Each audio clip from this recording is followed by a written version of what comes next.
यशोमति नंदन ब्रजवर नागर गोकुल रंजन काना यशोमति नंदन ब्रजवर. All the devotees at Sandiego, please accept my respectful obeisances.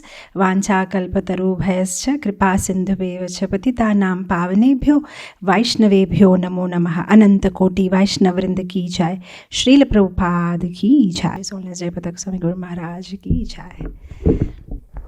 So, thank you so much, devotees, for inviting me to your forum. I'm very glad to have all of your association.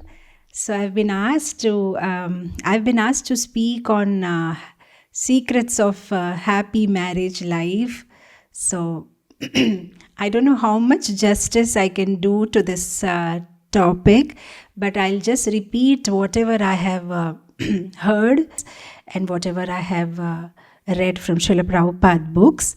And somehow, coincidentally, this year, 2021, myself and my husband, on this coming September 25th, we will be completing 25 years of our marriage life. And I think that's one landmark, is it not, in marriage life? You complete 25 years. So, we'll be completing 25 years of our marriage. So,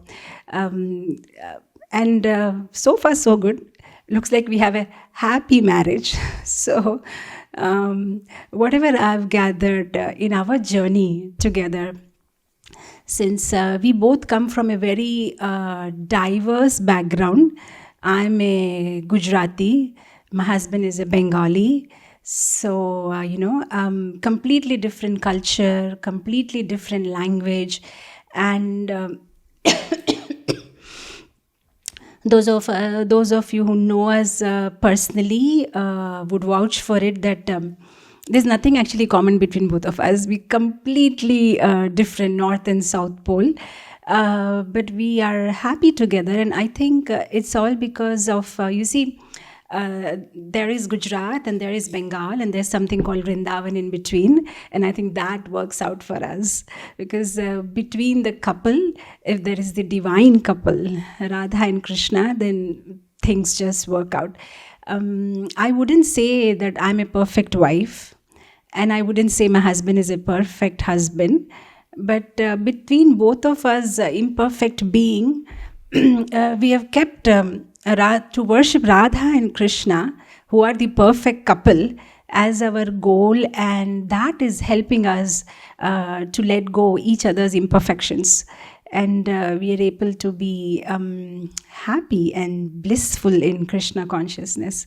So if Krishna is in between, if Radha and Krishna are in between, then everything will be happy.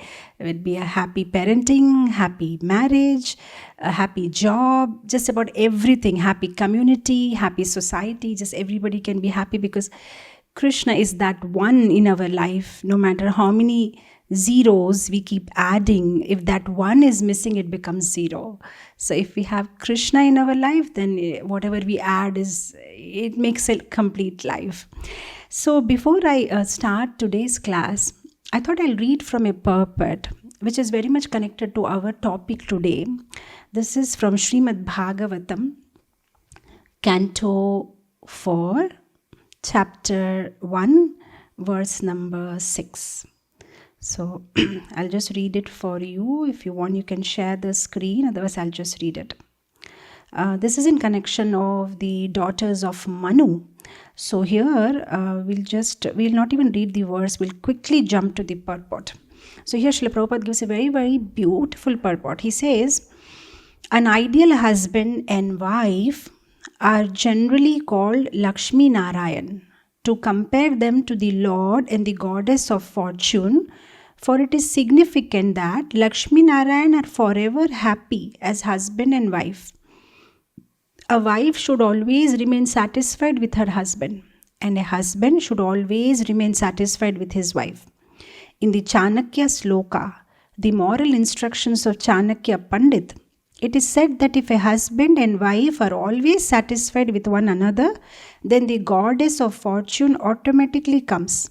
In other words, where there is no disagreement between husband and wife, all material opulence is present, and good children are born. Generally, according to Vedic civilization, the wife is trained to be satisfied in all conditions, and the husband, according to Vedic instruction, is required to please the wife with sufficient food, ornaments, and clothing.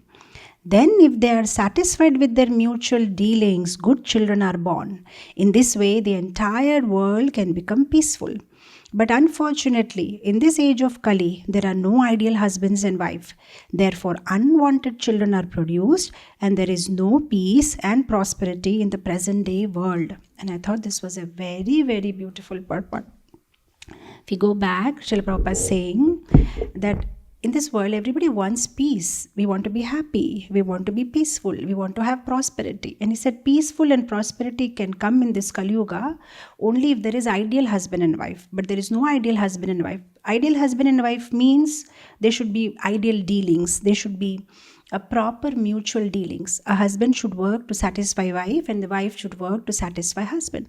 And when they have proper respectful dealing, then good children are born. When good children are born, automatically the whole society will be prosperous. If the society is prosperous and peaceful, everybody can be happy. So I thought that was so important. And one another beautiful point which we will all be attracted to. Everybody wants Lakshmi Devi in house. Everybody wants to have money. And here it's Chanakya Niti says that if there is no disagreement in a house between husband and wife, then in that house there'll be a lot of Lakshmi. So somebody wants to be rich, somebody wants to want good money, then there should be no disagreement. There should be no fighting between husband and wife. So I thought that was so beautiful. See, the problem nowadays is the acceptance quotient. The acceptance quotient is come to very low in all of our lives. If you see elsewhere in Srimad Bhagavatam, Canto 9, Chapter 3, there is this pastime of Sukanya and Chavan Rishi. And Chavan Muni was the age of grandfather for Sukanya, and they both get married. We know the whole pastime of how by mistake Sukanya has made a mistake, and she just pricks his eyes by mistake while she was plucking flowers, and how Chavan Rishi gets very angry. So to escape his anger, his father offers Sukanya as in marriage. Now they both had a lot of age difference, but still Sukanya was such a obedient wife, such a chaste wife, and by that she made her husband so happy. So if we see so many beautiful pastimes in Srimad Bhagavatam, whether it's the life of Kardama Muni or Devahuti, or we see in the life of Aditi and Kashyap Muni. Kashyap Muni had many wives. It was not that Aditi was the only wife, but still they had a happy married life. You see Pandavas, apart from Draupadi, they had many wives, but then there was no quarrel among themselves. If you see Lord Sri Krishna, he had 16,108 wives, and we never hear about any problems between them. So like that we see about Ambarish Maharaj, he was an ideal grahastha. So like that we can go on and on from so many examples in Srimad Bhagavatam of how all of them had such happy married lives. We never heard that Kunti had some issue with Draupadi, or we never heard Satyabhama had any problem with Devaki. They were all in congruence with each other, and they were happy. So the thing was, in those days, the acceptance quotient was very high. Now the problem with us is we don't want to adjust or accept anything. We don't have an easy acceptance to anything because of too much choices, because of the available of too many options and too many choices. You see, other day, my elder son, my 19-year-old son, he gave me some choice on Amazon. We were trying to order something, some curtain or something. So I was taking a long time to decide which one, this and that. And then he got a little upset and he said, "Mama, why are you taking so much time? Just let's get it. If we don't like it, we can return it. You'll get a refund and you can always return it." And I told him, "Look, beta, I'm not used to that culture because the way we were brought up, you select something and you stick with it whole life. There's nothing about return, refund. those things were not there. They were there in the West from very beginning, but in India, this is very new concept. In India, the kind of culture that we have brought in, whether it's you go to a departmental store or kirana, there is nothing called exchange. You buy a thing, you think 10 times, but once you get it, it's yours for life. And there is nothing about exchanging or refund. But now generation has this concept of, what's the big thing? Why so much thinking over buying a particular thing? Get it, don't like it, exchange it. So the acceptance quotient has become so low. Because they have so many choices. When we were young, there were not so many choices. So that's how our mind got conditioned and trained, Because I remember when we were young, on Doordarshan, there used to be something called Chitrahar. I don't know if you are of that age, you will know that Chitrahar. I think it used to come on Friday or something. And all the favorite Bollywood songs would come up. And there was no DJ and there was no RJ. So there was no asking that, can you play my favorite song? You just enjoy whatever comes. And I remember myself and my younger sister, we were very happy. Or sometimes her favorite song comes up and then sometimes my favorite song comes up and we are happy with that. We're ready to accept. I remember even on our Sunday evening drives with our parents, we just go out somewhere. Just put on the radio, whatever comes, you just accept it. That's it. There was no so many choices. I want to play this music, she'll say something. It was not like that. The whole culture was such that whatever comes your way, you accept it and try to be happy about it. But now there are so many choices, so many options. Now if you see a family on a Sunday evening in their car, I think everybody will be busy with their own cell phones and their own headphones or earphones, and they're listening their own music. There is nothing called accepting, adjusting with each other or something. Everybody has their own choice. So that acceptance quotient has gone down. And not only that, this acceptance quotient not only in things, but now it is also cropped up in relationship. You don't like somebody, you walk out. So why? And that's the training even parents are inculcating in the children from the very childhood. They're training them. You don't like somebody, you don't have to tolerate, you just walk out. We are there for you. I've sufficiently educated you. If your husband says something, you don't have to tolerate, you just walk out. So this is what is happening. Now the problem is, unlike the things, relationships are very complicated. You just can't get in and out of relationship just like that, because the body is a bundle of memories. So whatever we are doing every single day, talking, walking, touching, with all our 5 senses, what we are simply doing is we are accumulating memory. We are a bundle of memory. So our body is also a result of memories. Today, what do you see? Body features. They're all part of our previous great grandfathers.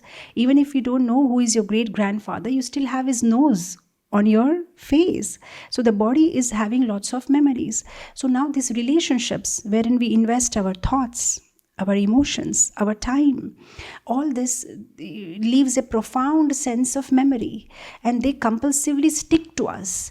And now when you get in and out of relationships, these memories, they don't go away so quickly. They stick to you. And when you try to rip them apart, then they cause pain. So it's painful. So that is why you see the generation, why there is so much suffering. There's so much frustration. There's so much stress, because they just move in and out. They just take relationships as a Amazon product which you can return and refund, but it doesn't work like that. So that means we seriously need to work on this. We seriously need to work on our relationships. It's a very important part of our life. And because the goal of our life is to go back to Krishna. The goal of our lives is to have a beautiful vertical relationship with Krishna. But unless and until we harmonize our horizontal relationships with our wife, with our children, with our families, with our in-laws, we can't have a beautiful vertical relationship with Krishna. We'll have to have a fine balance. Otherwise, we'll be stuck in this world, right?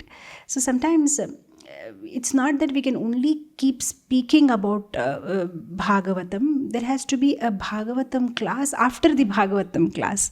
That means try to implement whatever we have heard by the stories of different grahastas and try to take some lessons out of it and apply in our life, right? It's because relationships are so delicate. To manage a relationship is like juggling a ball. When you juggle fireballs, what happens? You have to, when you're juggling balls, have you seen circus? Nowadays there is no circus. When we were young, we used to say the Joker used to juggle balls.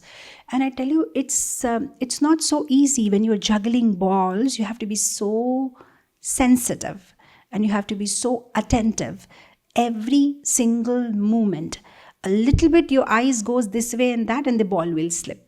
And same thing with relationships. It's like juggling balls. You have to be attentive and careful every moment. Otherwise you lose track. Otherwise you lose it, right? So we really have to work on it. So we have to really work on our different quotient, tolerance quotient, acceptance, adjustments, gratitude. All these quotients, we'll have to work on that. Of course, when spoken like this, some people will come up with the argument, all this is nice, but you don't know my wife. You don't know my husband. It's completely different. No matter how much I try, you don't know her. You don't know him. Okay. Now the thing is, you can't change him. You can't change her. What you can change is your perspective. You can't change the content of your life. What you can change is the context. That's the only option you have, right? You can't do anything outer. What you can do is the inner. That's the only thing which is there in your hand. Outer, you can't make any changes, right? Because it's all jumbled up. There is so much previous karma baggage that you are carrying. There's so much karmic runanu bandhan that you have with that, with your spouse, which you've been maybe carrying from many lifetimes. It's not so easy that you can just run away or escape from that relationship. So what you need to do is, you can't change the content. You change the context. You change the context. See, I'll tell you. On a certain day, there were these 3 people who were working. Some work they were doing. So this other man, he just goes and asks the first person. He says, "What are you doing?" He got very upset. He said, "Why are you asking like this? Can't you see? Are you blind? Can't you see I'm cutting stones?" He was very upset. "I'm just cutting." So he said, "Oh, sorry. Oh, you're cutting stones. All right." He went and asked the second person, "What are you doing?" He said, "What I'm doing? Whatever they're asking me to do, I'm doing. Something I have to do for my belly. I work here, I come in the morning, whatever was they ask me to do, I do it. Somehow I get some salary. Life is going on." That's what he said. He went to the third person. He said, "What are you doing?" He said, "I am making a beautiful temple for Krishna." Now what happened is, all 3 of them are actually doing the same work. They are cutting stones. But the kind of experience that all 3 of them expressed are worlds apart. This man said, "I'm cutting stones. What's the big thing?" The same cutting stone, the other man said, "I'm making temple for Krishna." And the other man said, "Well, I'm just working for my belly." So what has happened? They can't change the content of their life. They have to cut stones. What they can change is context of their life, the perspective of looking at it. And if you can change the context of your life, then you can have a quality life. You can change the quality of your life. So what we are going to try to do today, in the whatever time that we have, is to work on how should we change the context of our life. Because we can't change the content. That's predestined according to our karma. But we can change the way we look at it. We can change our perspective. So what I've done is, I've made a acronym which will Grihasta, which is GRIHASTA, and we'll try to work on discuss different little additions that we can, or changes that we can make in our life, by which we can have a happy Krishna conscious life. So the first thing is G. I was just wondering that all these couples that you hear about in Srimad Bhagavatam, all the glorious grihastha couples, what do they have in common? What is the one thing that they have in common? All the grihastha successful couples in Srimad Bhagavatam, what do they have in common? The one thing that they have in common is they all are very focused about the goal of their life. They're very focused about what's the goal of human life. And that is making them successful grihastha. Because when your goal is clear that you want to go back home, back to Godhead, when your goal is clear that you want to get Krishna, then other things will become smaller, right? See, when there are two lines, without doing any changes, if you want to make this line, bigger, what you do, you just need to make the line bigger than the smaller line. That means you just need to increase Krishna consciousness in your life, and then automatically the other things in your life will become small. The other things in your life will become small. So goal of life. That is why I often say that the biggest challenge is to keep the biggest challenge as the biggest challenge. The biggest challenge of our life is we have to go back home, back to Godhead. We have to be Krishna conscious. But that is the biggest challenge because we are not able to keep that as our biggest challenge. We have got into smaller things. Oh, he isn't talking with me properly. That man cheated me. He said like that. She responded like that.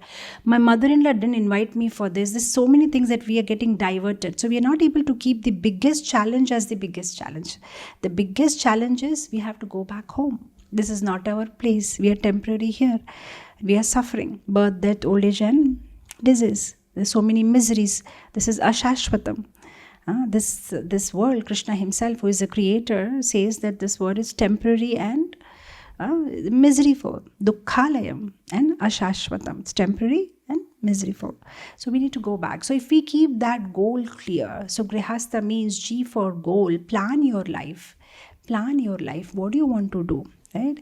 So often I say that like Abhimanyu, we know how to enter the Chakravyuh, but we don't know how to come out. Everybody enters into Grihastha life, but they don't plan how they're going to come out of it. Like the Prachetas, they also had, for many, many years, they enjoyed householder life, but then they know, okay, now I need to come out. Amrish Maharaj, okay, but now I need to come out. So you see whether it's Priyavarta Maharaj or when you see anybody in Srimad Bhagavatam, whether it's Dhruva Maharaj or just about anybody, everybody has planned their life. Okay, after this I have to come out. Whether it is Bharat Maharaj, whether it's Rahuguna, just about anybody. Everybody at the fag end of their life, they turn towards forest. Oh, now enough, I've done, now I need to go. Of course, we don't have a forest here, but then there's something inside we can do. Okay, this many years I'll give for this life, and then after that I'll do this, and after that I'll do that. We need to plan, we need to have a blueprint. So when we have a blueprint, then we can go in a proper direction. If we haven't say you are in driving, but you haven't even set your GPS map where you want to go. Where will you go? You need to set the destination, and then it will tell you, okay, take right and take left. So we need to set our destination. I want to be a good devotee and I want to go back home, back to Godhead. And then you start your grihastha life, and then you can, you know where to go, where to stop, what to do. So first thing is keeping Krishna in center. It has to be a right balance. If you think, I want to be a good devotee and I'll not consciously work on my horizontal relationships, also it doesn't work. And if you think I'll simply work on my horizontal relationships and Krishna consciousness will automatically happen, that will also not happen. Because imagine you are very good grihastha. You have very nice relationship between husband and wife, but the Krishna conscious factor is missing. Then it will become something like there is a building which has many floors, but the foundation is weak. So what will happen? A little blow of wind and the whole building is going to crumble down. It will shake. So if there is the Krishna factor missing in your life, then what will happen? Even though you may be very happy grihasthas, but at any point of time, it will just crumble down.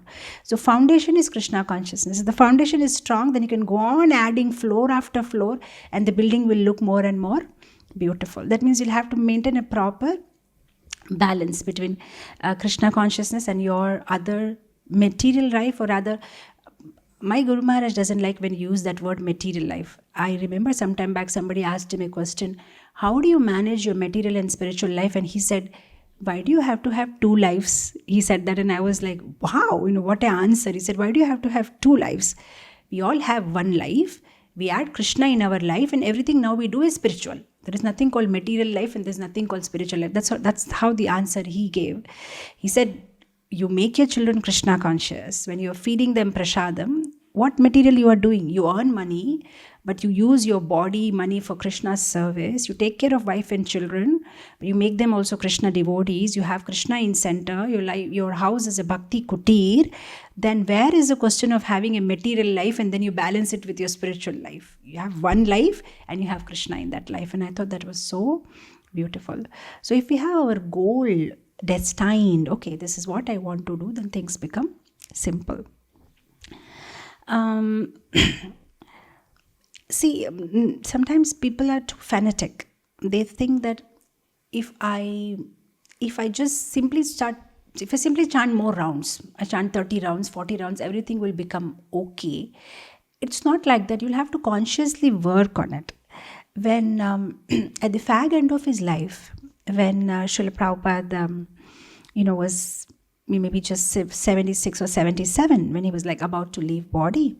So one night, in the middle of the night, he called his disciples. This is this very famous quote that we hear, where he asked them that, how do you think this society will go on, after I leave? So he asked them question, what do you think will keep it moving? And everybody gave so many answers. Somebody said pure chanting, pure consciousness, complete surrender to Krishna. Everybody gave so many answers, and then Prabhupada said, well, what will keep it running is organization and intelligence. And everybody they never thought Prabhupada will give such practical answer. They thought Prabhupada will say, chant nicely, surrender to Krishna, be obedient, follow the 4 regulatory principles. But he simply said, organization and intelligence. That will keep our movement running. So the same thing in Grihastha life also. If somebody thinks, I'll just keep chanting and Krishna will take care of my wife and children, it doesn't work out like that. Organization and intelligence. So, yeah, you have to manage your life. You have to manage your household life, right?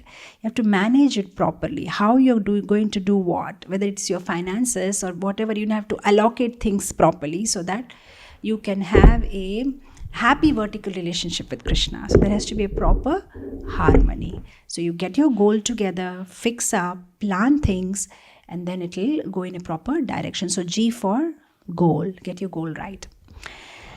R for respect. Respect what? Respect gender difference. This is very important.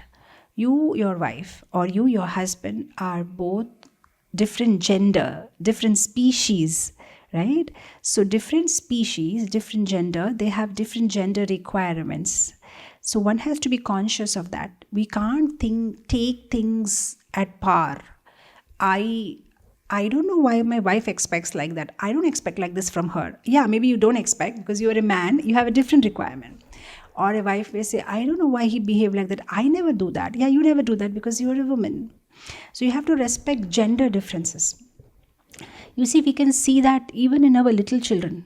You have a boy, you give him a doll to play, a Barbie doll. You know what he'll do? He'll simply take out the hand and take out the leg and then again try to put it, and then you will, oh my God, that's a Barbie doll. What are you doing with that? And same thing, you give it to your daughter. Oh, she'll just carry like a flower and then she'll feed the Barbie doll, she'll make a plait, she'll do all sorts of things. So we see that difference. So the boys, they'll never do that. They don't have that much patience to take care of the baby or feed the baby. They just want to see what's there inside. They'll break it apart. So different gender has different requirements. They have different requirements. Some people, they like it when it is said in words. I'll give you a simple example. Of course, each point is something which we can have one class, which we can go on elaborating. It's such a huge topic. But what we are trying to do today is just a little, of whatever we can apply in our lives. See, many of the times the husbands think that I'm already working so hard. It's like go in the morning, come back in the evening. I work so hard. I pay all the installments. I pay all the EMIs, all the loans for the house and the car. And so I'm already sufficiently expressing my love and affection for the wife and children. But after all you're doing, maybe your wife feels that your way of expressing affection would have been if you would have get her a rose, or if you would have take her for Vrindavan Yatra. See, the ideal way of having a Grihastha workshop would be to actually have physically couples sit around here and then, make them talk. But then now, since we are on Zoom, we can't do much about it. But out of all the devotees that I have met so far, and all the workshops that I have conducted or I have corresponded through email, I see one of these problems which I see between the couples, and I get regularly, is the wives complaining that my husband still feels as if he's a brahmachari. He'll just go off with the brahmacharis on Vrindavan Yatra, and he didn't even ask me that I want to come or not, or he thinks it's okay if I can manage kids at home and he'll go for Kartik Yatra. So these kind of issues happen. So actually I could have just give you the list of all the problems, but I thought instead of giving you all the problems, we'll just speak positively of what can be done, and everybody can imply these principles in their own context, whatever is happening in their lives.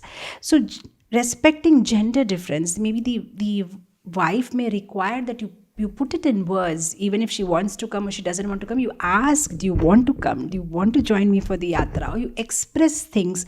They don't like it when you take them for granted. Okay, she'll understand, or he'll understand. It doesn't work like that. So like that, sometimes you see the men have different requirements. The ladies have different requirements. Usually the men are one, like I've many times told about this, usually the men are one who are more of goal oriented. They focus on the goal, and the women are usually more process oriented. They enjoy the whole process. Whatever you do, they want the whole process, and that is what they feel happy about it. See, so like the ladies, when they go out for shopping sari, what they enjoy more than buying the sari is the whole process which is involved in that you go and you take out 20-30 saris, you select one or two, and then you go to another shop, and then you go to another shop, and they're so happy about it. But if you take your husband with you for shopping, he'll get irritated. He'll say, why do you have to go to so many shops? Why do you have to just pick up something? Let's get going. So like that, they have a different nature. Ladies have a different nature. So even while you talk, men would prefer it to keep it short. You want to share something, he'll say, okay, keep it short. But women, they would like to elongate it, and they find all the happiness in that. If they've gone for a shopping, they would like to explain the whole thing, how I took a taxi and how that Uber taxi wala was charging me this much, and then I got down, and then and he's already frustrated. And then she wants to explain the whole thing. I went to that shop, and then I saw the olive green color, and then I saw the navy blue, and then I saw the yellow color, and this man is already out of impatient. So did you take the yellow sari? No, yellow doesn't suit me.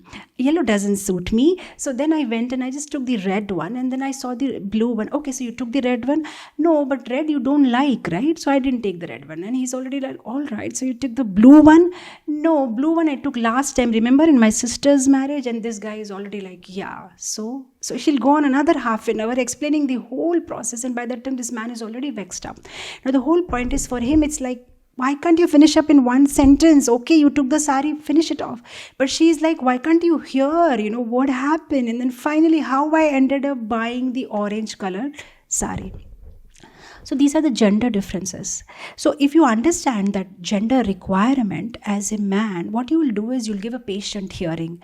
It's okay. You just put your phone aside. You'll put your Bhagavatam aside. Okay, fine. This is your time. You want to say something, and I'm ready to hear. And if you're conscious of gender difference as a wife, you will understand they don't like it if I make it so long. I can do that with my friends. Okay, I like it. I want to share how I bought that sari, and I'll do it with my friends. I'll call another Mataji in the temple, and I'll tell her, Mataji, this is what happened and this is what happened, but I'll keep it short with him. I'll tell him, okay, I bought it, Prabhu. I got this sari. Thank you so much. That's about it. So like that, if you recognize each other's, okay, this is what is their requirement, then life will become so happy. So this is one thing. G for goal, R for respecting the gender difference. Of course, we can go on and on. R for respecting gender difference, R for respecting each other's family. Oh, there's so many things we can elaborate, but I've spoken about all this elsewhere in so many other classes, so you can always refer to these classes, and I don't want to bring those points here. But yeah, respecting each other's space, respecting each other's parents, siblings, there's a lot of things, one another famous and most popular complaint that I hear from grihasthas is, Mataji, when my wife's mother comes, she's all excited and all happy, doing all the work. And when my mother comes, she gets headache and health problem and backache, So like that, there is so much things happening. So respect also means you respect each other, in-laws, your relatives, friends, and accept it as your family. So G for goal, R for respect, and I for importance. How much importance to be given to what?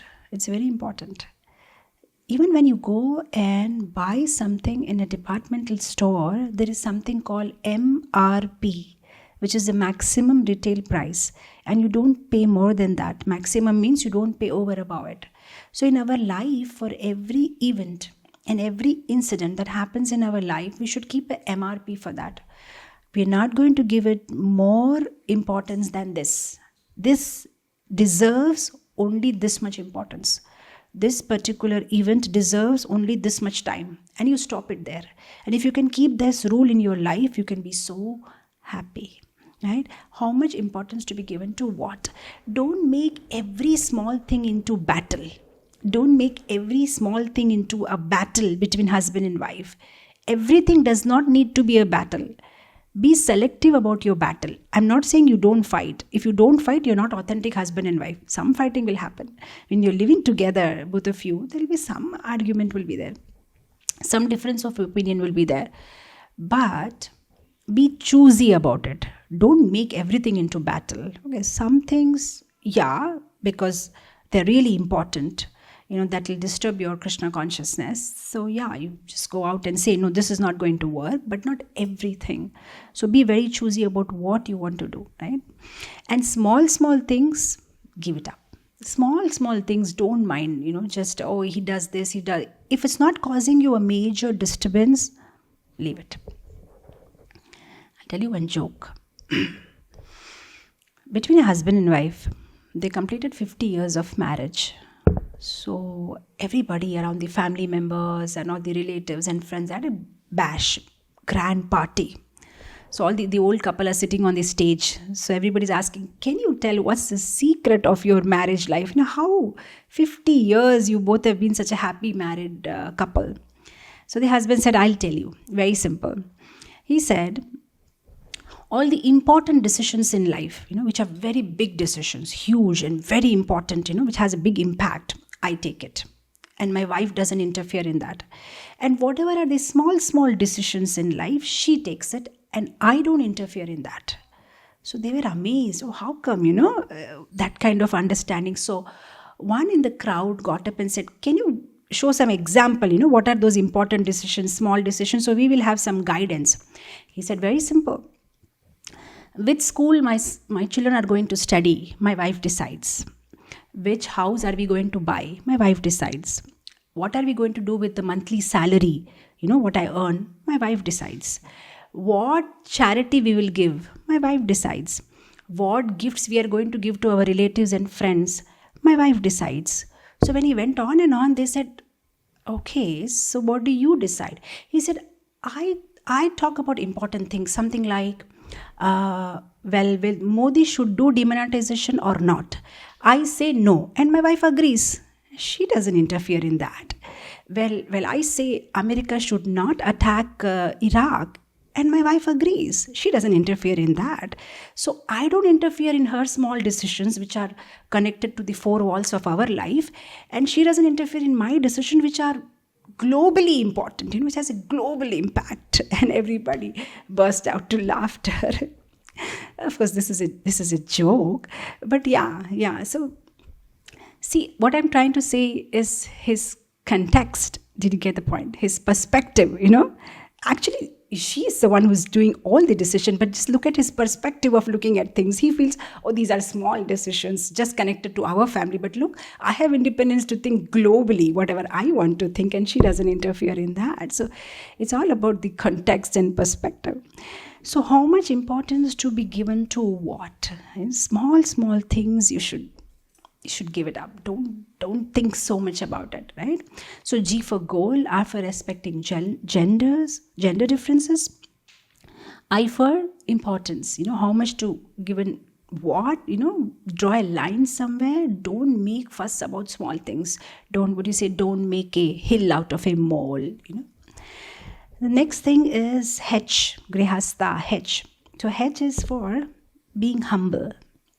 Now, I won't discuss this topic about humble because this is the most talked about topic in ISKCON. Trinadapi sunichena taruriva sahisuna, how you have to be humble. So this is one topic we always, all the time. So here in all ISKCON classes. So what I'll do is H for not only humble, I'll say H for try to be happy, small things in life, and don't wait for big events, of if this happens, only then I have to be happy. No, whatever small things, happy is being grateful. And if you have a grateful heart, then you can have Krishna conscious heart. If you are grateful for everything that's happening in your life, then you can be Krishna conscious, then you can have good chanting, then you can progress in your spiritual life. But if you are always grumpy and always having, our thinking is like, even if tomorrow we go to Amravati and, Indra gives us all facilities, we'll say, Indra is nice, Varun and Agni and all the Devatas are nice to me, but will go on. But if that was there, it would have been more comfortable. That's our nature. We keep on postponing our happiness, and we are not grateful for whatever is there right now in our hand. So whatever situation Krishna has put us in, we should accept it. The other day only I was chilling in one class that bloom where you are planted. Bloom where you are planted. The rose or the lotus or the flowers, they don't complain. Why have you put me here? If you put me there, I'll bloom better. No, wherever there, they'll bloom there. The lotus doesn't complain. Why should I grow in a dirty water? Put me in clean water, I'll come out nicely. In the dirty water also, the lotus will grow. Wherever you are, whatever situation Krishna has put you in, if you have that faith that Krishna is your well-wisher, then you won't complain and you will respect whatever situation Krishna has put you into.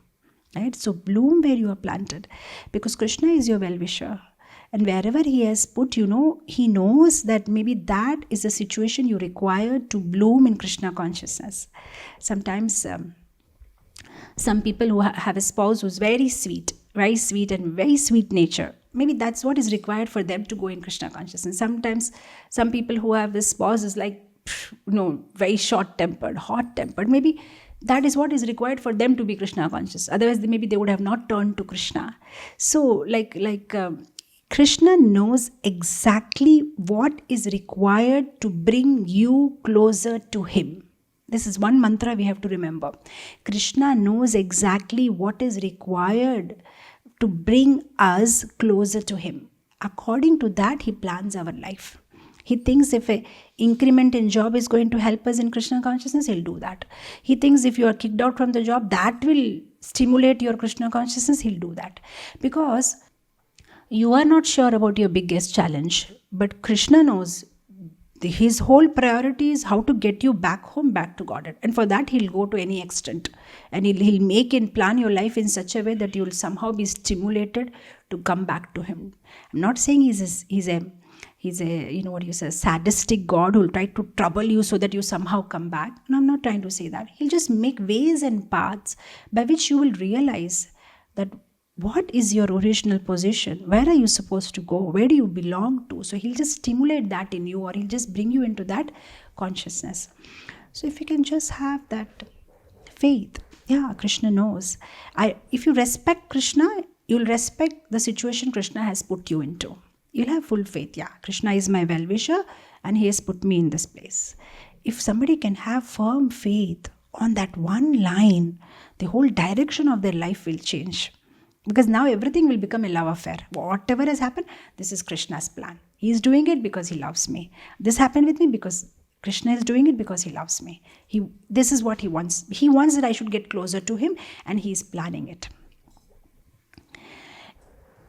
See, if everybody plans their life, if things happen in your life the way you plan them, you should be happy. But if things don't happen the way you plan them, then you know they're happening according to Krishna's plan. Because there is no third person in this world. Because Krishna has given us that minute independence. So either things are happening according to our plan, or they're happening according to Krishna's plan. If they're happening according to our plan, we should be happy. If they're happening according to Krishna's plan, we should be happier. Because our intelligence is limited. Krishna's intelligence is larger. So he wishes well for us. So definitely he's planned something nice for us. So that faith we should have for Krishna. So G for goal, R for respecting gender differences, I for importance, and H for being grateful. Grateful in whatever situation Krishna has put you into. One should be grateful that we have a life partner. You know, the army, when they go out in war, when you are in a battle, you can go and shoot, you can shoot to the other side enemies. But what would be very safe to do? Like in the army, they have those bunkers. I don't know, I think they're made up of cement bags, or I don't know what. They have lots of bags, cement bags, and then they go behind there, and from there they shoot. Have you seen that? I've just seen it in Bollywood movies, but otherwise sandbags, there's some kind of sandbags. So I tell you, it's such a protection, right? Because they're not going out like this, they're just protecting their body, and then between those sandbags, they are shooting. Grihastha life is something like that. Actually, for brahmacharis and sannyasis, it's more like they are just like that without any armor in the battlefield with Maya. But for grihasthas, they are behind those sandbags. Those sandbags is their wife and children. So how do you say that? Well, they're protected that way from Maya. How? Well, because they're satisfied. They don't get attracted to here and there. They are more protected because now they have gone through the household life. They know what are the issues. They know what are the problems. So one way they are into regulated life. So they are more protected. So now they know what kind of weapons Maya uses, and they've already gone through the experience, and now they're going and fighting, right? So it's like a shield, and the other thing is, you see, when you are alone, others can't understand what's happening with you, okay? Because they can't come inside you and see what's happening. But when you're with family, you are grihastha, you have a 24/7 policeman with you who's always checking you. Hey, you didn't chant your rounds, I've seen that, okay? Whether you're following Ekadashi or not, whether you're chanting or not, what time you're getting up, are you reading Bhagavatam or not, everything, you have a 24/7 policeman for each other. The husband does that for wife, and the wife does that for husband, and then both of them are afraid because either of them doesn't do it properly, they'll complain to the Siksha Guru or mentor or counselor, or so they're afraid, So it's like a 24/7 you have somebody, So that's why I use this analogy of, you have a sandbags, and then you are facing Maya, because even if you want to get drifted, your husband won't allow you to do it, or your wife won't allow you to do it, you are protected. But if you are all alone, it's risky life. Everything is based on your own willpower, because nobody knows what you are doing. You are alone.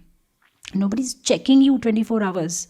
On your own, you have to check yourself, whether you're going up or down, or your consciousness is getting degraded, upgraded. Everything is your own risk, at your own risk, right?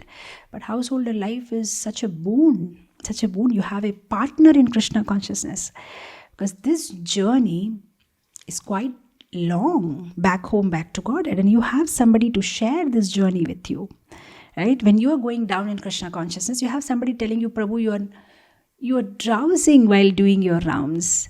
You have somebody telling you, okay, come on, I didn't see you reading Bhagavatam last 2 days. What's happening? You're getting too busy with your phone and WhatsApp. Just put your phone down. So you're just helping each other, right? You see, once what happened, on a certain day, there was this one man.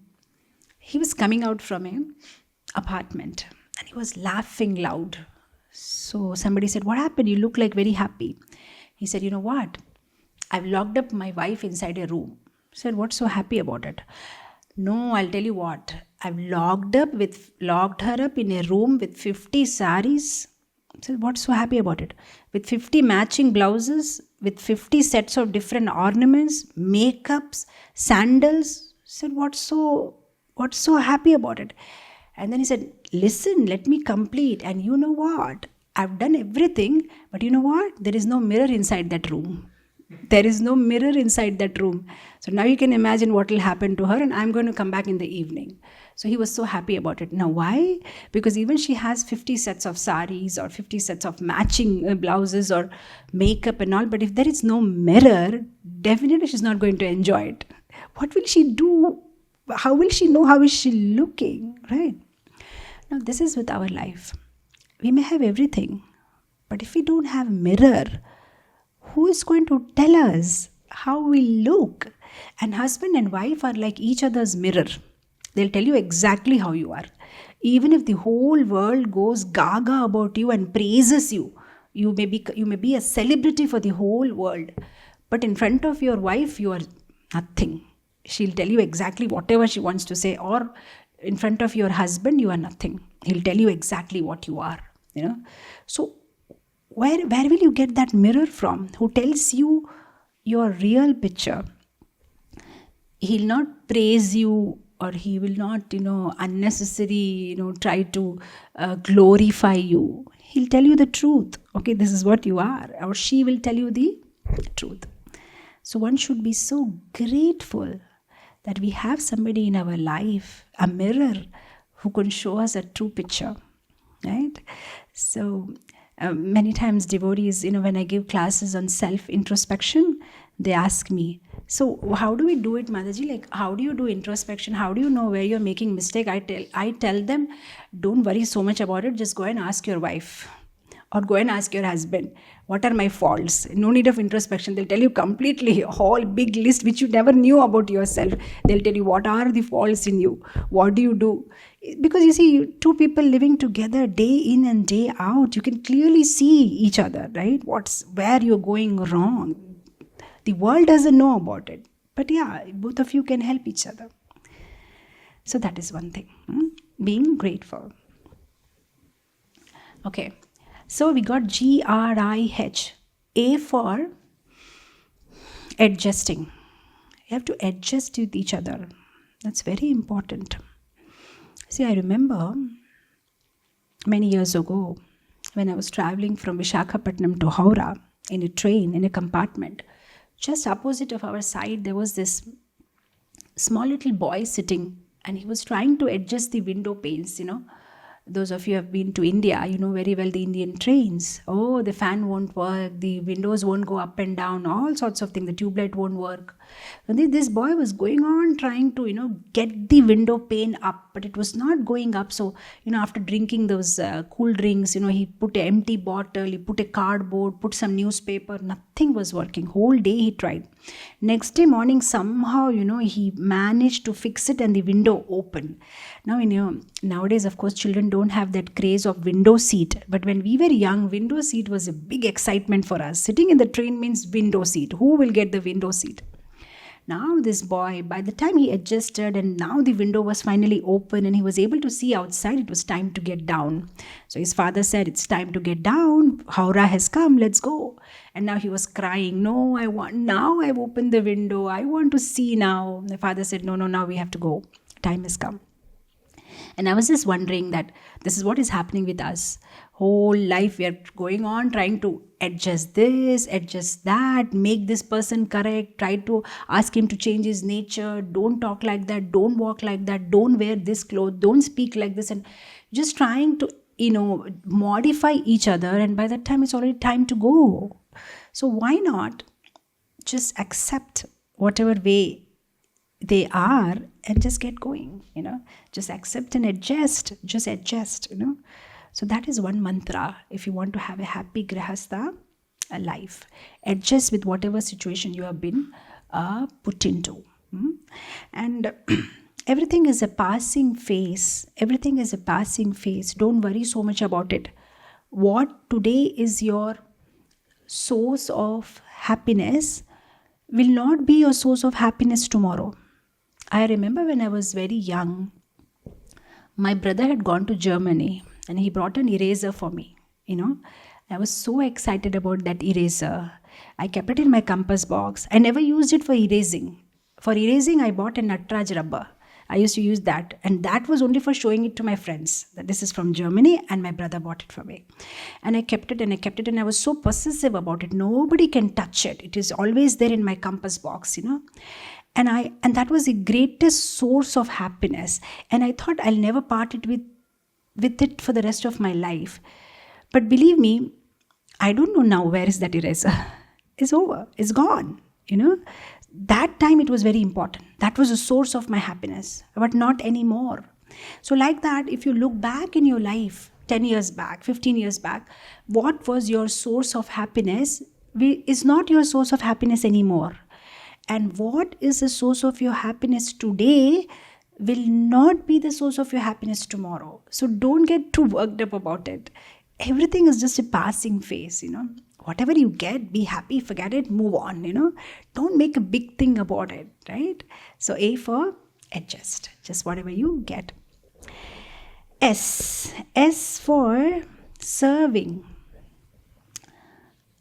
Serving selflessly. If you love, then you serve. That's the mantra. If you say, I love somebody, but I don't serve them, then that's not love. Love means serve. Narada Bhakti Sutra, Narad Muni says loving means serve. Even for the word bhakti, Narad Muni gives a translation. Bhakti means devotional service. He doesn't say bhakti means devotion, bhakti means love. He says bhakti means devotional service. And I thought that service part of it is very important. We love Krishna, we serve him. We love our family, we serve them. Serve. Loving means serve. You can't say I love somebody but I don't do anything for you. So as a husband and wife, if you love each other, you have to serve each other. You have to sufficiently invest in each other. Invest your time, invest your service, invest your emotion. Then it will be successful. You have to deposit. You can't keep withdrawing. Right?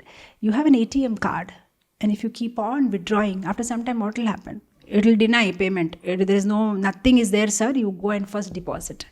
So you can't, keep on swiping your card. You'll have to deposit also. So just don't keep expecting from the other side.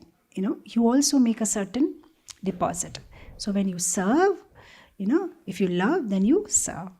So G for goal, R for respecting the gender, I for giving the importance that much as required, H for being humble or happy or grateful, A for adjust, and S for serving. Very important that you serve.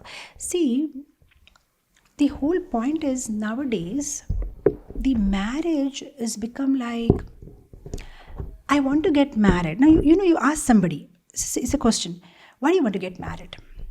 The answer will be, I want to be happy. Is it not? Am I just making sense? Why do you want to get married? I want to be happy. Oh, so that means marriage will give you happiness? See, that whole thing is wrong, where you are expecting that if I get married to this person will give me happiness. You got my point? We are thinking that this person is a source of my happiness. Source of your happiness is Krishna. Nobody else can give you happiness. Source of your happiness is Krishna. Source of your happiness is your relationship with Krishna. Source of your happiness is your devotional service. That person is not source of your happiness. So then why should I get married, Mataji? Okay, so I'll tell you. You are happy because you have a beautiful relationship with Krishna, and you want to get married because now you want to share your happiness with this other person. You want to include this other person in your happiness.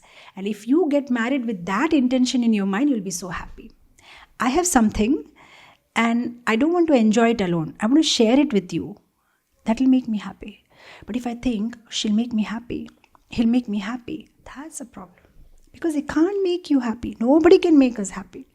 Because they don't have also. We are all drawing it from Krishna. So don't misunderstand the source where you're getting things from. If you're trying to get water from glass, you may get it. After 2 sips, it will be over. Reservoir of pleasure. Go to Krishna, right? So from where is this water coming in the glass? It's coming from the tap. That tap is Krishna. That water body is Krishna. That ocean is Krishna from where the water is coming. The problem nowadays is it's become exploitative relationships. If I get married to him, I'll try to squeeze happiness out of him. I'll try to squeeze happiness out of her. So both have become beggars. You make me happy. No, you make me happy. Both are not happy. But if both become givers, king, I'm happy and I want to give you happiness. I want to share my happiness with you. It's about the other person. Then both will be happy. And then something really wonderful will happen. Because both are happy. They're very happy individually.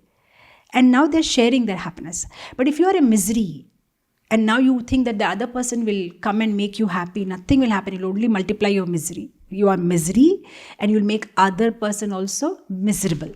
Miserable. Right? So that is one thing very important. Right? You understand what is the source of your happiness. Source of your happiness is Krishna consciousness. Nothing else can bring you happiness. But now you want to share that happiness with others, and that's why you get married. Because now you want together serve Krishna. See, sacrifice, serving, all starts with S, is required. When two things are welded together, when welding happens, you can't weld something just like that. I'll have to take out something from here, I'll have to take out something from here, and then they will be welded together. When two lives are getting welded together, something you'll have to give up. Something you'll have to give up. Something you'll have to surrender. Then only the marriage becomes successful. So you have to be ready to do that when you get into a relationship, when you get into a marriage. You are ready to sacrifice something of yours, then marriage becomes successful. So now we come to T. T for tolerate. Tolerate. One should learn to tolerate. One should learn to be patient. One should learn to forget and forgive. Life is not what we plan. Life is what happens. It happens. You may plan so many things. Man propose, God dispose. So many things you will plan in your life, but it will not happen according to your plan. So you should learn to tolerate, because life is not linear. I did this and this is a result. No, there's so many factors involved in this. Your present endeavor, Krishna's mercy, previous life baggage is equal to today's result. If that much is clear, you will not be unhappy about any situation in your life. That everything is a mixture of so many things. It's not a simple formula. It's a combination. So one should learn to tolerate. So I always mention this, one of my very favorite sloka in Srimad Bhagavatam, Canto 10, Chapter 14, is about Brahma's Stuti, where Brahma is telling to Krishna. He says, Tatte nukampa susamikshamano bhunjana evatma. So he says, Tatte nukampa susamikshamano. If somebody tolerates, they become Krishna's favorite. Tatte nukampa susamikshamano. Bhunjana evatma kritam vipakam. And hidvag vapubhid. Hid vag vapubhi. Hrid is hruday, from your heart. Vag is talking. Vapubhi is body. Vidadhan namaste. Jivve tu yo mukta sa dayabhak. So he said, if somebody tolerates, thinking that whatever is happening with me, it's my previous life karma, and they tolerate it, and as they are tolerating it with their heart, with their mind, body, words, they pay obeisances to you, and they patiently wait for your mercy to come upon them. Such kind of a devotee becomes the rightful recipient of your mercy, my Lord, is what Brahma is telling to Krishna. And I thought that is so beautiful. As a devotee, whatever happens in our life, we should remember this. Oh, this is happening because of my previous karma. So I just surrender to the Lord and I wait patiently for His mercy. And if somebody does that, they become rightful, heir for a rightful a recipient of Krishna's mercy. So tolerate, be patient, forget and forgive. You have to tolerate each other.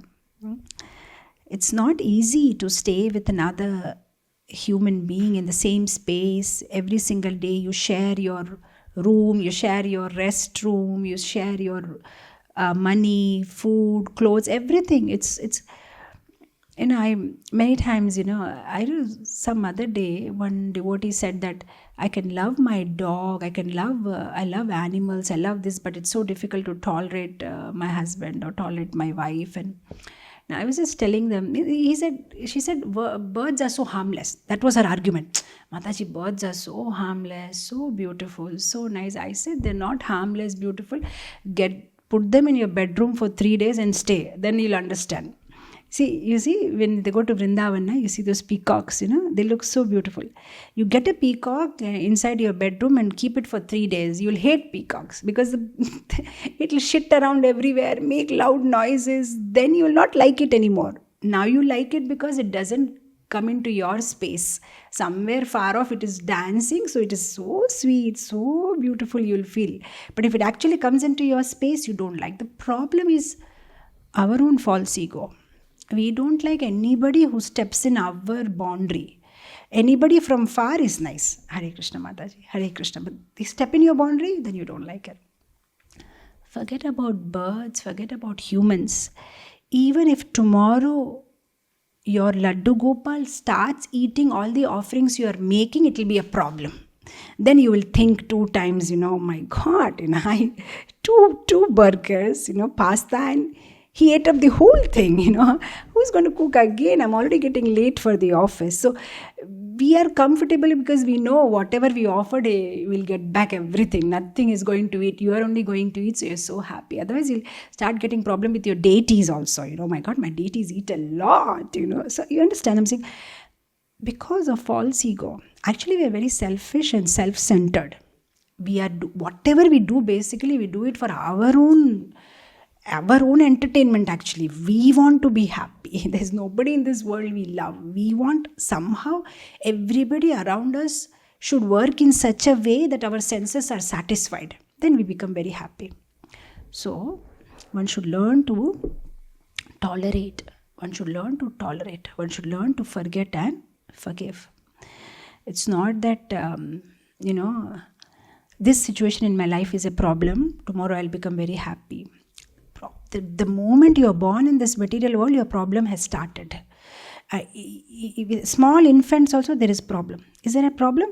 Very big problem, right? They'll get up in the middle of the night. Somehow you have to take care. Infants is problem. For them also it's problem. Poor children, they don't want to take any more milk and you're forcing them, their stomach is full, but they can't speak, Infancy is a problem. Toddler age also problem. So much itching in the teeth. They want to just bite everything, That's a problem. Whether you say student life is a problem, so many exams, projects and all. Teenage life is a problem. You get attracted to somebody, this happened, that happened. So many things are getting in your hormones are having problem.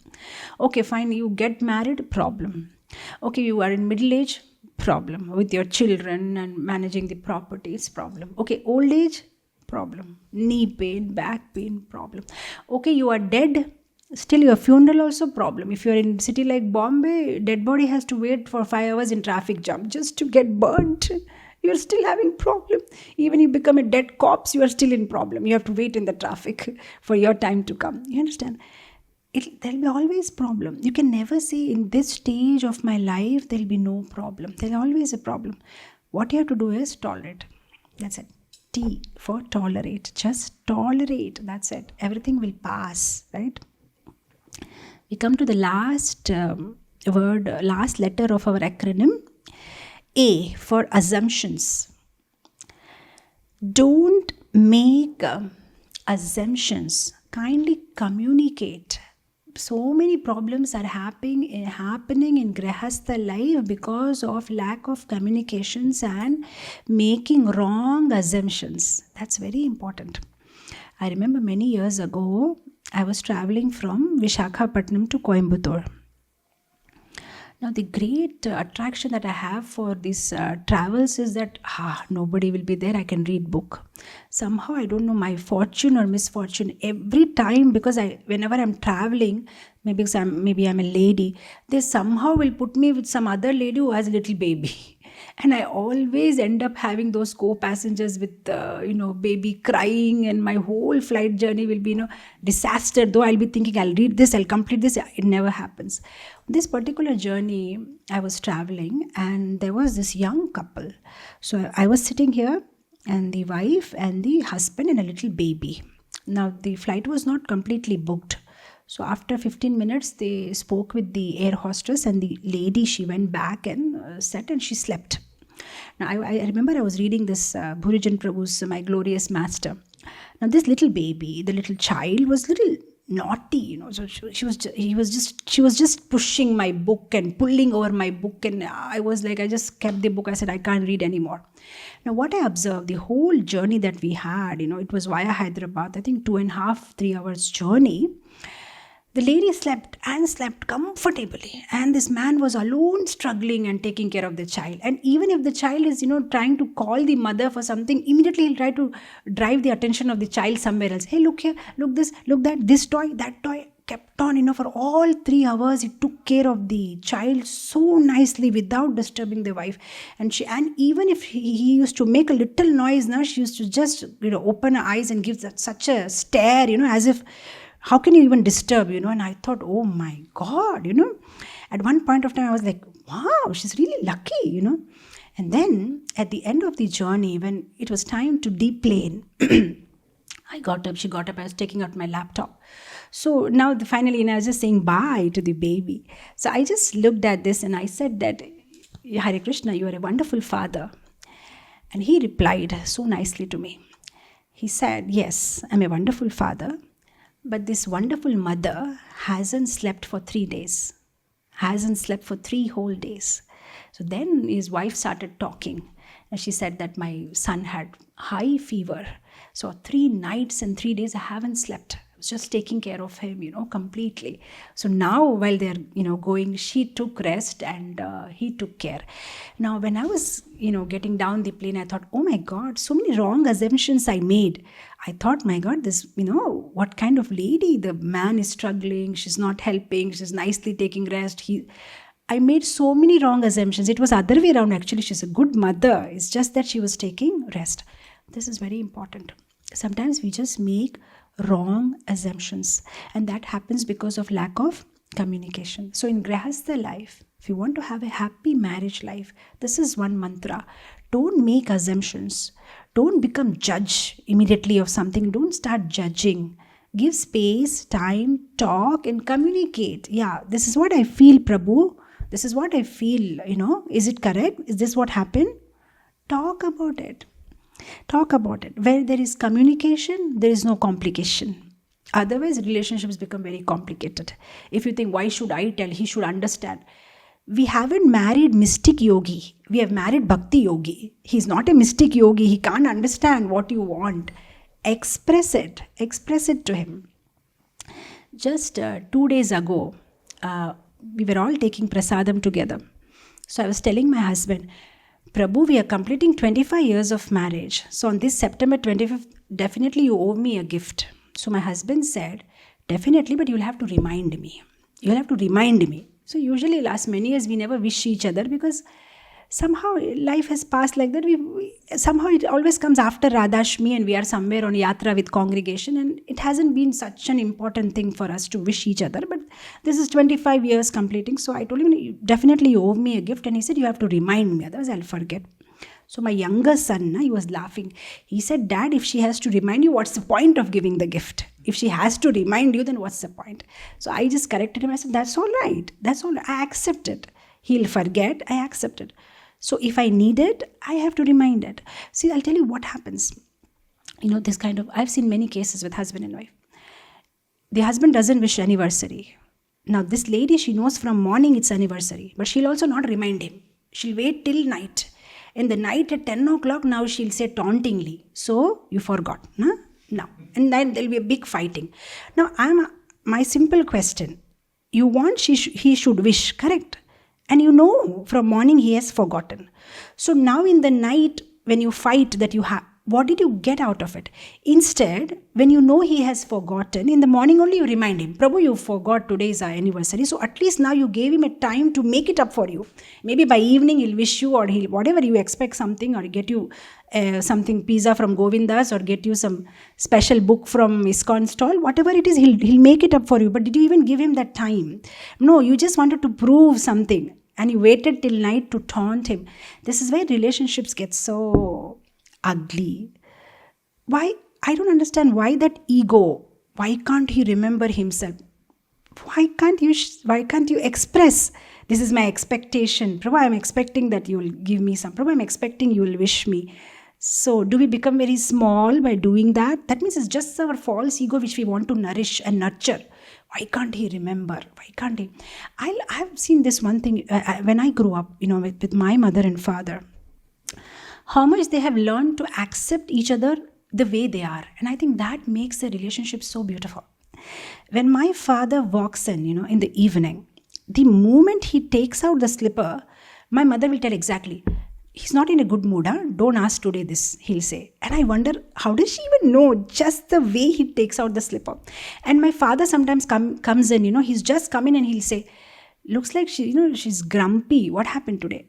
They haven't even spoken, but he will tell exactly, she looks grumpy. What happened today? Something happened. Somebody called. They understand.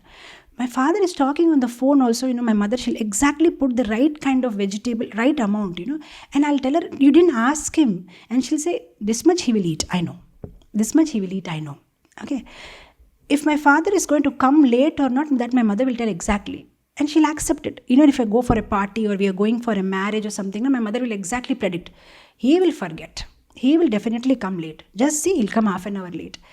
And what I feel sweet about it is, there's no complaint. She's accepted it. He'll come late. He'll forget. He's like that. And they're so happy about it. They have accepted each other as they are. And that makes their marriage so beautiful. Why can't we just accept each other? Why are we in the whole process of becoming Brahma? We are not creators. Brahma has already done the creation job. Why do we want to become a secondary creator and do all that, changes in the default settings? Just leave it as it is. Just accept it. That will make things more easier actually. If you just accept the person as they are. He's like that, he'll forget. I'll remind him. He's like this, she's like that. That's about it. She talks like that only. She's good in heart, but that's her language.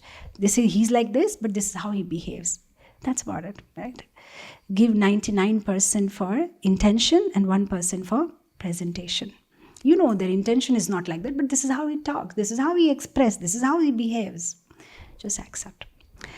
So that's about it. These are the fundamentals. We speak about Goloka Vrindavan. We speak about Trinadapi Sunichena Taroriva Sahi Suna. We talk about anarthas. We talk about so many things. But unless and until we get the fundamental basic things right with the people whom we are living in 24 hours, day in and day out, and we're not able to tolerate them, we're not able to adjust with them, how will we go back home, back to Godhead? So we need to get our fundamentals right. And then, we can actually think about this goal of going back home, back to Krishna. So with this, I end my class today. I think I just spent a little over time. Thank you so much, devotees. Thank you very much. We'll end it here. I just hope that this helps you in your Grihastha life and bringing all of us more closer to Krishna. Thank you so much. Hare Krishna. Shri Prabhupada ki jai.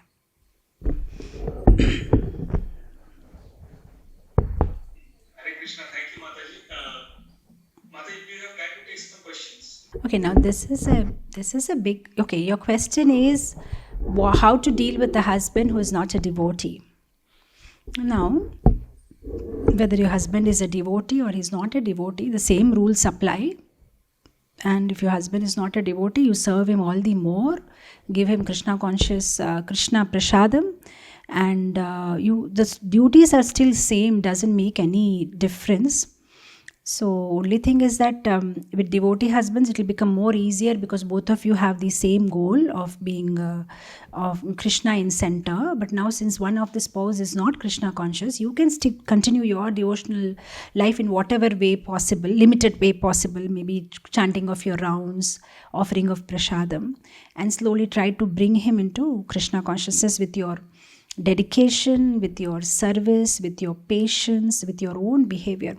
I've seen many times when one of the spouse has exemplary behavior and they become all the more tolerant and patient after coming into Krishna consciousness, that inspires the other spouse also to take up Krishna consciousness. When he sees that positive change in you, when he sees that you've become such a sweet human being after becoming a devotee, they get inspired. But usually I see that and it becomes other way around, because if one spouse is Krishna conscious, they start trying to impose things on the other spouse, and they do it immaturely and hurry it up, and that makes the other spouse more averse to Krishna consciousness. So it should be done in a proper and a balanced way that should inspire the other person to take into Krishna consciousness. We should not make it look very, what you say, I'm what you say, that I'm very special, or I'm better than you. That kind of feeling you should not bring in. Though we understand that we are Krishna consciousness and we have taken up the right path, we are doing the right things, but we should not bring it up consciously in our body language and behavior. That will put off the other person. So it has to be done very, very delicately. So we have to very slowly and carefully we have to go about it. You have to do, see, like, I remember how Raghunath Das Thakur was instructed by Chaitanya Mahaprabhu when he said that I want to renounce everything. So he said that no, you should do. And I remember what was that letter which Chaitanya Mahaprabhu wrote to Rupa and Sanatan. He said about a lady who has a paramour. She becomes all the more obedient to husband. So something like, when we love Krishna, then we should become all the more obedient to husband, so that he has no reason to complain. Otherwise, what will happen, since now we have brought up Krishna between you and him, now if any one mistake done, he'll put it on Krishna. He'll say that you were nice, but see, now you don't talk to me nicely, now you don't share with me this, now you don't come with me there, because now you have become Krishna conscious. So like that they become averse. Something like, when you have a second baby, you have to deal so carefully psychologically with the first baby, because now you have brought the second baby in, and if you start giving too much importance, they start feeling, mother used to take care of me so nicely. Have you got that experience? Mother used to take care of me so nicely. Now her whole world is around this baby only. So I have seen sometimes psychological cases where the elder baby sometimes tries to harm the second baby, because they become so, why my mother is becoming so attached to this baby, now my importance is not there. So the mothers have to maintain such a fine balance where they show that, no, I love both of them equally. So same thing you have to do, because now you have bought a new thing in your life where your husband is not Krishna conscious, but you are Krishna conscious. So now you have to deal very carefully, where he should not feel that all the love and affection and attention that I deserve, now she has given it to Krishna. So this Krishna is something who has come between me and her. Otherwise we were very happy marriage life, now he has come between. So don't bring it to that extent. Handle it in such a way that together you both love Krishna. It's not that Krishna is alone yours and he is ours to it. So do it very carefully, slowly. Don't hurry up immaturely on anything. Very slowly you go about it, and serve nicely. Serving husband is one way of, what you say, winning his heart. Yeah.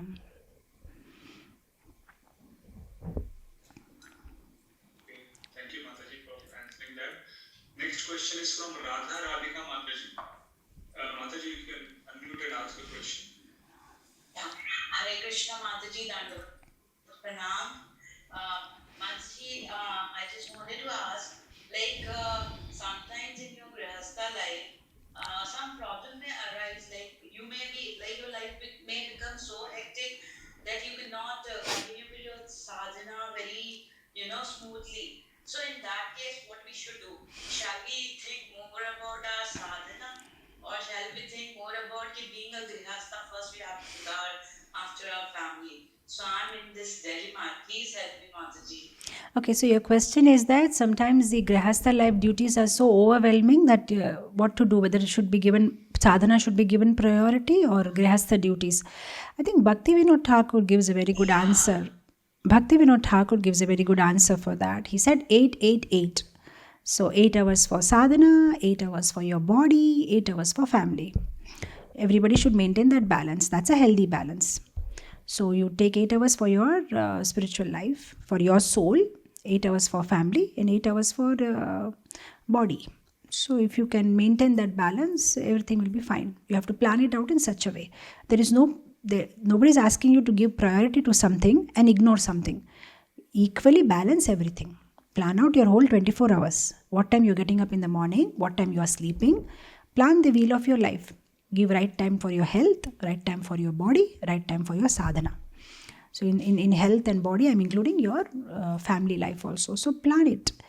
If you fail to plan, you plan to fail. So you have to plan it. You have to put it in paper.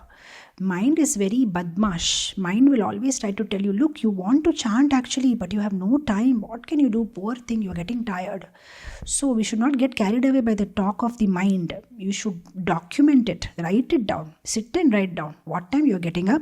And then when you actually sit and write down, you'll understand, yeah, there are lots of gaps where I could actually, put this or include this, I don't know, personally I've seen with many of the devotees, they come up to me with this complaint, I don't have time, but when I actually sit with them and I tell them, write it down for me just now, what time you get up, and then what time you go where, and then when in front of me, I don't give any advice, but when they write, then they say, yeah, actually I have time here, actually I can have time here, and they understand by themselves and they walk away. This is what they do.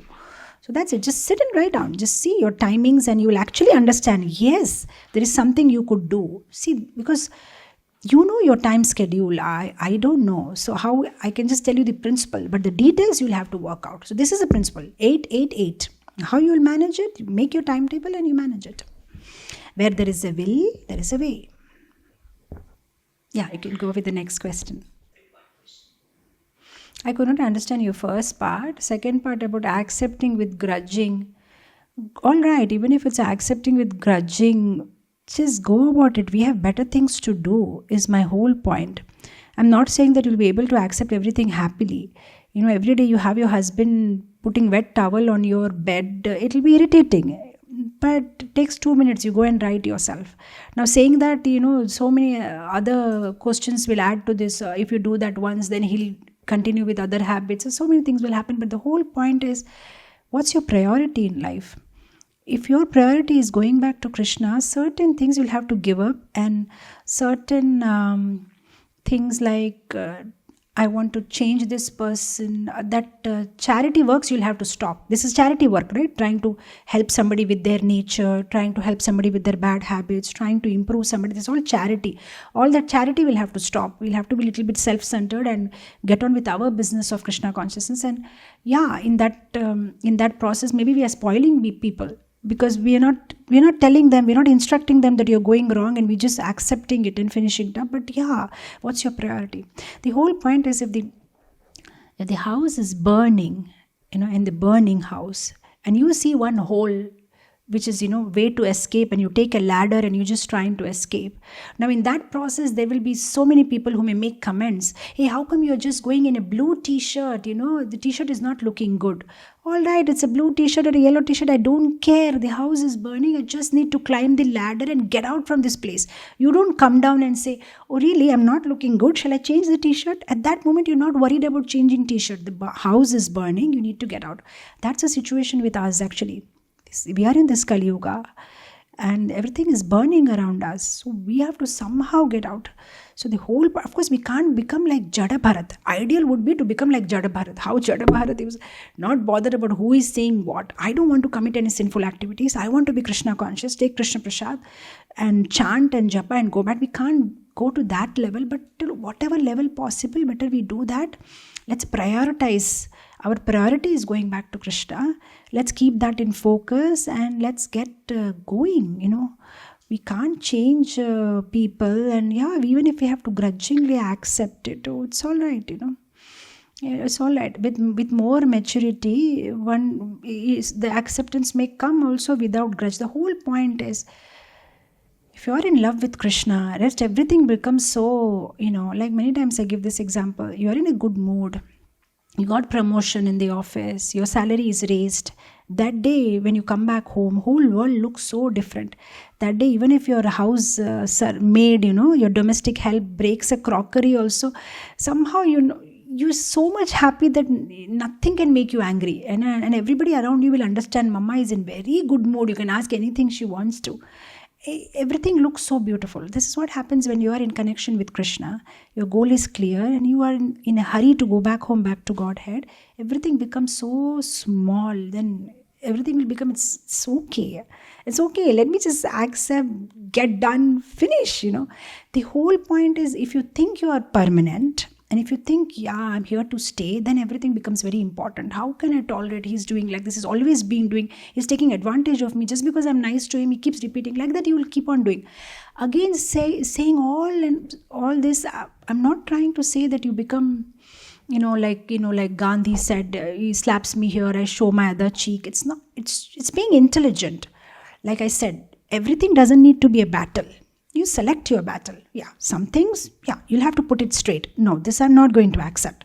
So, whatever I'm saying, don't take anything as absolute. It's all based on time, situation, and circumstance. I'm just giving out some general principles, and you see where you can apply it. You apply it. Where you think, no, this is going to hamper my Krishna consciousness. No. Something like your husband brings some chicken soup at home, and then you say, but Mataji said accept, just no, not like that.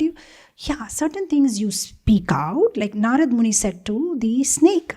Narad Muni said, you shouldn't bite. But the next time Narad Muni came, the snake was beaten by the villagers. And the snake said, but Guruji, you told me that don't bite. So see, what happened to me? Everybody's throwing stones on me. And Narad Muni said, I told you don't bite, but you can hiss. You can hiss. That's not a problem. You should hiss. So like that, these are general principles, but based on your custom situation where you are put into, you figure it out how you will do it, what you will do it. But these are the general principles. If when followed and implemented in your life, you can reasonably have a Krishna conscious, happy married life, or I can say, if not happy, reasonably good married life.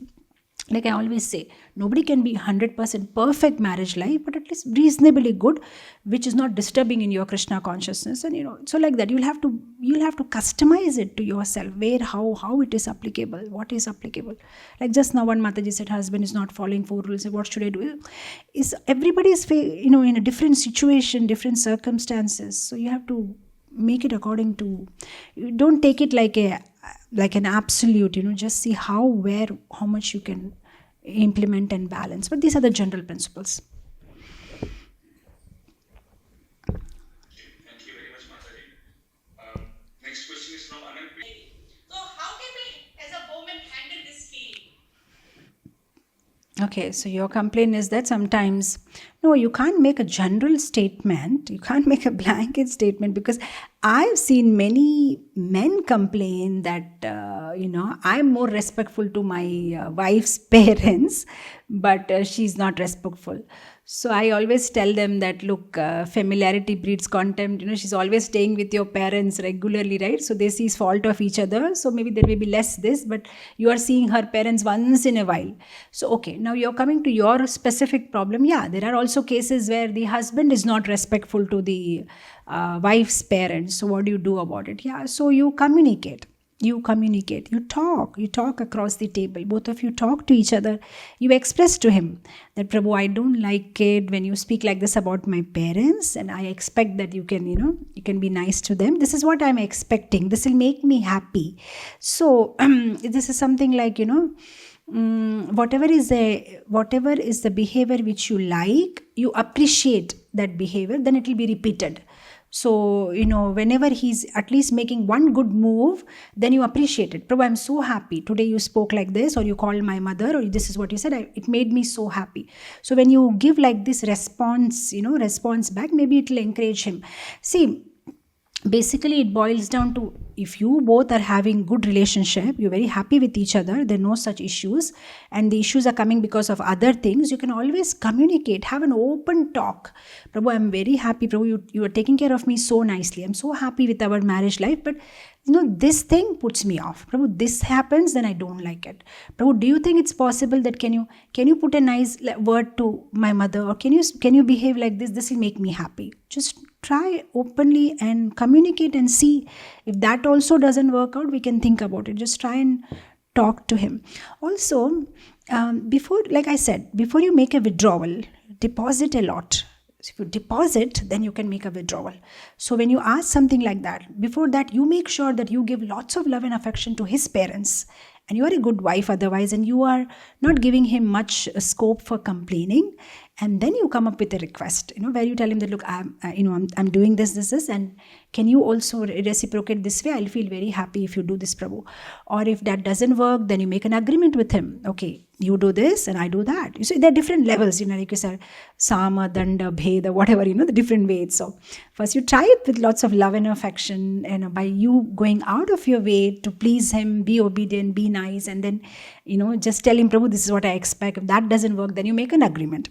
Okay, you behave like this and I'll also behave like this. Let us both behave, nicely with each other's parents, and then see, I think talking also sorts out of a lot of things. You can tell him, if we behave like this, our children are watching, they'll also learn. So let's behave like this or something. Of course, it should not be like a preaching class, because usually men, they don't like to be preached by, by their wives. So, as in a humble way, whatever you can make, or you can say, this is my expectation, or this is what I'm feeling, or I'm feeling bad about it. Just to please me, can you do it? Like that. Just to please me, that will make me happy. Can you just talk to them like that? Like that. Talk about it. Talk. Talking will sort out 50%, 60% of your problems. Talk. Most of the time nowadays, what is happening, because both husband and wife are working, they're hardly getting time for each other to talk out. Sometimes once in a while you should just take a break, both of you, and just sit and talk. Make a list of all those things, and then you sit and talk sometimes. Or weekly once you have a day where you what you say, like you have detoxification of the body, you have detoxification of the mind. You just have like that. Whatever is you're feeling, I need some time with you. I want to talk to you. Of course, see, this is again a science. How do you put it? Don't bring out those topics, when he just comes from the office. He's all tired, and then you'll start your story. Then that may not be the right time. So the right time, right situation, right mood, you put up your words. It's an art, you put up your words at the right time.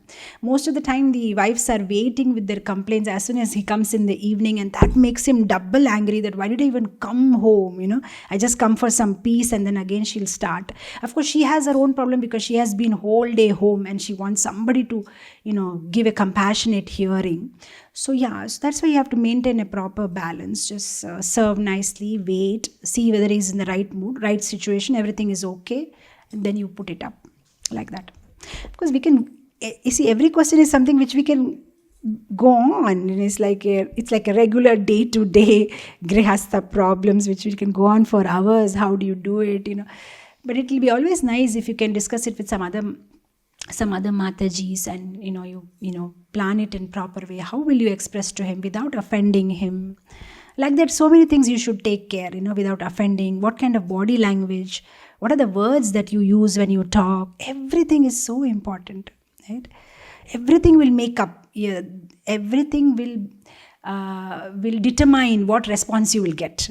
The way you put it, the way you spoke, and then don't try to bring out previous data, what happened in 1978 and what happened in 1987 when you went to that marriage and this marriage and that. Keep it to what happened recently and try to sort it out. Okay, this is what happened, but this is what my expectation, or something like that. So like that, I just hope it helps you, Mataji. Thank you, Mataji. Mataji, do you have more time? Okay, we can, exactly. We'll go for another 2 questions more, Okay. After that, Farishwari Mataji will give a vote of thanks. So, there is a question question from one Mataji. She wants to remain anonymous, and she's saying that Hare Krishna Mataji, how to deal with physical and mentally abusing husband. Okay, now that's a big topic which we don't encourage. Physical abuse is something which is very serious. So kindly take some help and talk out to some elders or some marriage counselors, or bring it about to your elders, because it's a serious matter when it comes to physical abuse. So this is not something which we can talk on this forum. You should get some external help. Try and get some help from some elderly or whoever is available, your parents or whatever, and discuss it. Then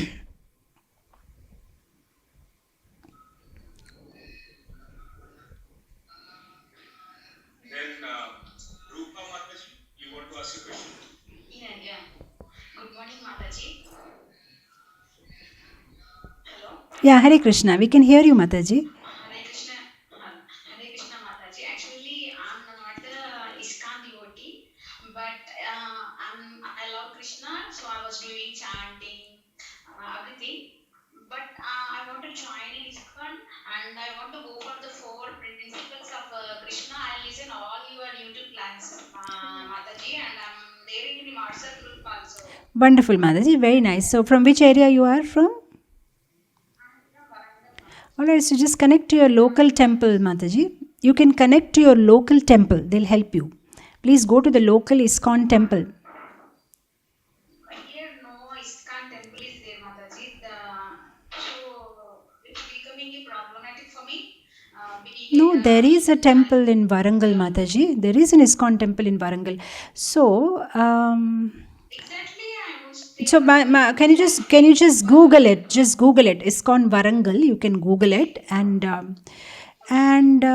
maybe you can put our phone number, helpline number on the chat if it's allowed. You can our number. Oh, it's not open, huh? If you can, that's about it, Mataji. Just go to Google ISKCON Warangal, or just call the ISKCON Vizag helpline number. They'll help you with any Bhakti Vriksha or any local devotees in and around Warangal. They'll connect you. Just call the ISKCON Vizag helpline number. It's there on the website. It's there on the website. Call our number. We'll help you, Mataji. We'll see if there are any devotees around. Okay. Thank you, Mataji. The last question. Okay. The last question is from a Mataji who's saying that how can I help a couple who has been quarreling since 20 years and Mataji is not a devotee? How can you help? Counsel them, speak to them, talk to them. Yeah, speak to them, talk to them, and help. I don't know, how can I help? Give them some, pray to Krishna for them. So I'm sure you're already helping them by talking to them. Give them Krishna Prasad, give them Prabhupada books, connect them to ISKCON temple devotees, give them the process of Krishna consciousness, give them the links of some classes, and nothing works. Anyway, you keep praying to Krishna for them. That is one way we can always help everybody. If we are not able to help them and our counseling is not helping them, only Krishna can help. So pray to Krishna for them.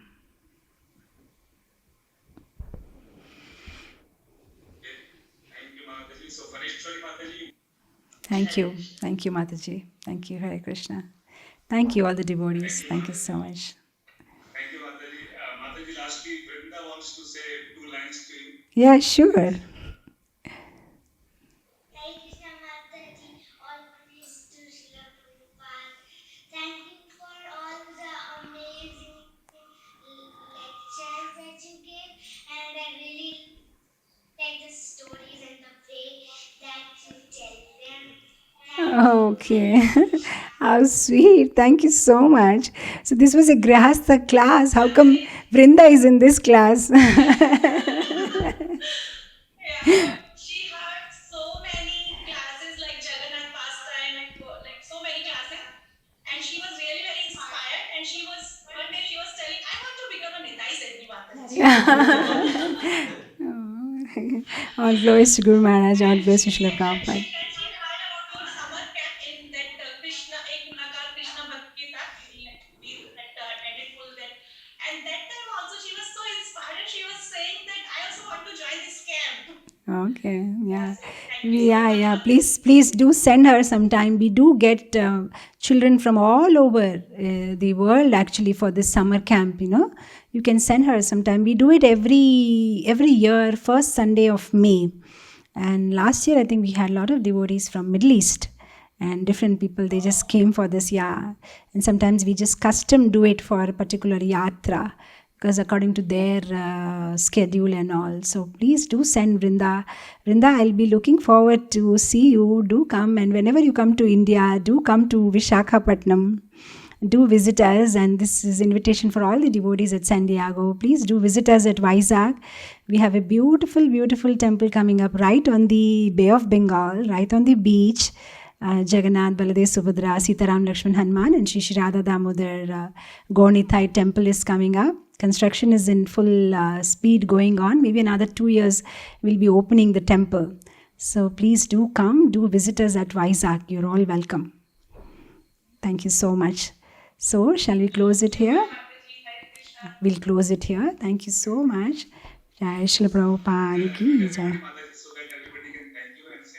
Yeah, sure. Okay. Hare Krishna. सब कृष्णा कृष्णा कृष्णा लगे, सब कृष्णा कृष्णा कृष्णा लगे, सब कृष्णा